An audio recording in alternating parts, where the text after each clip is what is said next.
ನಮಸ್ತೆ ಅಂಶು ಅಶೋಕ್ ಹೆಗಡೆ. ಹೇಳು ನಿನ್ ಲವ್ ಸ್ಟೋರಿ. ನನ್ ಲವ್ ಸ್ಟೋರಿ ಬರೀ ನನ್ ಲವ್ ಸ್ಟೋರಿ ನಮ್ದು ಆಯ್ತು ಹೇಳನಪ್ಪ ಸುಮ್ನೆ ಕಾಲ್ ಹೇಳನ ಅಂತ ಮುಂದೆ ಹೇಳು. ಓಕೆ ಸೊ ಆತರ ಎಲ್ಲ ಹೋಗ್ಬಿಟ್ಟು ಕರೆದ್ಬಿಟ್ಟು ಬಂದ್ರು. ಈ ಊರಿಗೆ ಹೋಗ್ಬಿಟ್ಟು ಎಲ್ಲಾರು ಕರೆದ್ಬಿಟ್ಟು ಬಂದಿದ್ದಾರೆ. ನನಗೆ ಹೆಂಗಂತಂದ್ರೆ ನಾನು ಯಾರಿಗೂ ಹೇಳಂಗಿಲ್ಲ. That was the problem. ನನ್ಗೆ ಇವ್ರು ಸ್ಟ್ರಿಕ್ಟ್ ಆಗಿ ನಿನ್ ಫ್ರೆಂಡ್ಸ್ಗೂ ಹೇಳ್ಬಾರ್ದು, ನೀನ್ ಯಾರಿಗೂ ಗೊತ್ತಾಗೋಗ್ಬಿಡತ್ತ, ಮದ್ವೆ ತಪ್ಪೋಗ್ಬಿಟ್ರೆ ಹೆಂಗೆ ಅಂತ ಹೇಳಿ ಯಾರು ಬರಂಗಿಲ್ಲ. ಇವ್ರ ಫ್ರೆಂಡ್ಸ್ ಎಲ್ಲ ನಾರ್ತ್ ಇಂಡಿಯಾದವು ಹೋಗ್ಕೊಂಬಿಟ್ಟು ಇವ್ರ ಅಪ್ಪ ಅಮ್ಮಂಗೆ ಹೇಳ್ಬಿಟ್ಟು ಇಂಗ್ಲಿಷ್ ಮಾಡ್ಬಿಟ್ರೆ ಸಹವಾಸನೆ ಬೇಡ ಅಂತ. ಈ ಸಂದರ್ಭದಲ್ಲಿ ನಾನು ನಟರಾಜ್ ಕಾನ್ಗೋಡ್ ಅವರು, ಆಮೇಲೆ ಮತ್ತಿಗಟ್ಟದ ರಾಮನಾಥ್ ಅಣ್ಣಯ್ಯ, ಆಮೇಲೆ ಒಬ್ಬರು ದಯಾನಂದ್ ಅಂತ ಹೇಳಿ ಲಾಯರ್ ಇದ್ರು ಅವರು, ಸಾಕಷ್ಟು ಜನ, ಆಮೇಲೆ ನನ್ನ ರೂಮ್ಮೇಟ್ಸ್ ಎಲ್ಲರೂ ಎಷ್ಟು ಅಂತಂದ್ರೆ ನನ್ನ ಮದುವೆ ಆಗ ತನಕನು ಅಂದ್ರೆ August 14th ಅವತ್ತು ಸೋಮವಾರ.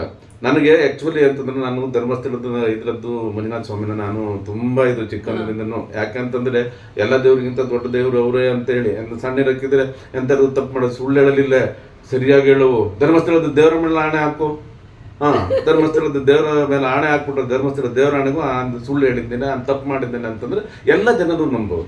ಹಾಗೆ ನನ್ನ ಮನಸ್ಸಿನಲ್ಲಿ ಏನಿತ್ತು, ಧರ್ಮಸ್ಥಳದ ಮಂಜುನಾಥ ಸ್ವಾಮಿ ಅಂತ. ಅದು ಸೋಮವಾರ ವಿಶೇಷವಾದಂತ ದಿನ. August 7th ಇದು ಅಪ್ಡೆ ಬೆಟ್ಟ ಇರ್ತದೆ, ಅದಾಯ್ತು. August 14th 1 ವೀಕ್ ಅಷ್ಟೇ ಮದುವೆ. ಇದಿಷ್ಟು ಅದರಲ್ಲಿ ಸೋಮವಾರ ಅಲ್ಲಿ ಧರ್ಮಸ್ಥಳದಲ್ಲಿ ಹೋಗಿ ಮದುವೆ ಹಾಕೋದು ಕಷ್ಟ ಅಂತ ಅನಿಸ್ತು. ಯಾಕಂದ್ರೆ ಇವಳನ್ನ ಅಲ್ಲಿ ಕರ್ಕೊಂಡು ಹೋಗುದು, ಅಲ್ಲಿಂದ ಇಲ್ಲಿಗೆ ಅದೆಲ್ಲ ಏನೇನೋ ಆಯ್ತು. ಹಂಗ್ರೆ ಎಂತದು ದೇವರು ಧರ್ಮಸ್ಥಳದ ಮಂಜುನಾಥ ಸ್ವಾಮಿಗೆ ಸೋಮವಾರ ದಿವಸ ವಿಶೇಷ ದಿನ ಅಂತ ಅಂದ್ಬಿಟ್ಟು ಆವತ್ತೇ ಆರ್ಯ ಸಮಾಜದಲ್ಲಿ ಮದುವೆ ಆಗಿದ್ದು. ಆದರೆ ಮದುವೆ ಆದರೆ ಅದಕ್ಕೂ ಬಿಫೋರ್ ಇದ್ದಲ್ಲಿ ಈ ಸರ್ಕಸ್ ಅನ್ನೋದಕ್ಕಿಂತನೂ ಈ ಕ್ಯೂರಿಯಾಸಿಟಿಯಲ್ಲಿ ಕ್ಷಣಗಣನೆ ಅಂಶು ಅಶೋಕನ ಮದುವೆ ಅನ್ನೋದು ಹೆಂಗೆ ಅಂತಂದ್ರೆ ಊರಿಂದ ಎಲ್ಲ ಬಂದಿದ್ದ ಕರೆದಿದ್ದಕ್ಕಿದ್ ಎಂತ ನಮ್ನಿ ನೋಡೇ ಬಿಡಣ ಈ ಅಶೋಕನ ಮದುವೆ ಅಂತ. ನಿಮಗೆ ಒಂದು ಹೇಳ್ತೀನಿ, ಇಲ್ಲೇ ಅತ್ತಿಗುಪ್ಪೆ 14th ಕ್ರಾಸ ಯಾವುದೋ ಒಂದು ಕ್ರಾಸ್, 13th ಕ್ರಾಸ್, ಅದೆಲ್ಲ ಇದ್ದು ಅಕ್ಕಪಕ್ಕದ ಮನೆಗೂ ಗೊತ್ತಿಲ್ಲ ಏನು, ಬೆಳಗ್ಗೆ ನೋಡ್ರೆ ಜನ ಇದು ಎಂತ ಆತು, ಇದು ಹಿಂಗೆ ಇಷ್ಟೊಂದು ಜನ ಸೇರಿದ್ವಲ್ಲ ಅಂತ ಅಕ್ಕಪಕ್ಕದೆಲ್ಲ ಗುಸು. ನನಗೆ ಒಂದ್ ಕಡೆ ಹೆದರಿಕೆ, ಒಂದ್ ಕಡೆ ಇದು. ನನ್ನ ಪರಿಸ್ಥಿತಿ ಹಿಂಗಿದ್ರೆ ನಾನು ಸರ್ಕಲ್ ಅಲ್ಲಿ ಹಂಚ್ಕೊಳ್ಳಕ್ಕು ಆ ಸಂದರ್ಭದಲ್ಲಿ ನಂದಂತೂ ನಾನು ಯಾರಿಗೂ ಹೇಳಂಗೂ ಇಲ್ಲ, ಮಾತಾಡಂಗೂ ಇಲ್ಲ.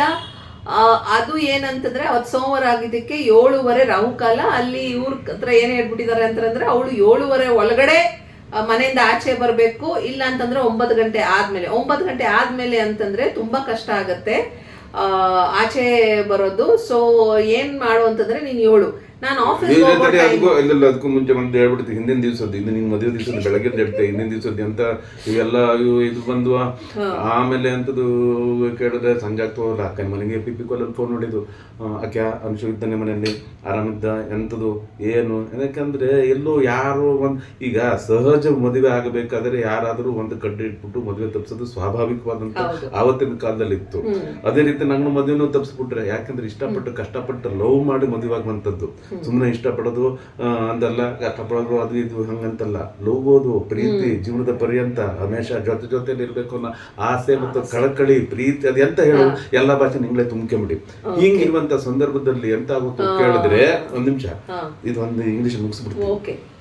ಎಂತ ಆಯ್ತು ಅಂತ ಕೇಳಿದ್ರೆ, ಅಂಶು ಅವ್ರ ಮನೆ ಗೊತ್ತಾಗೋದು ಅವು ಬೇರೆ ಕಡೆ ಶಿಫ್ಟ್ ಮಾಡ್ತಾವಂತ.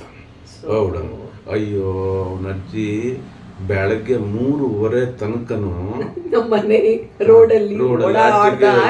ಹಿಂಗೆ ಅದು ಅಂತ ಕೇಳಿದ್ರಿ.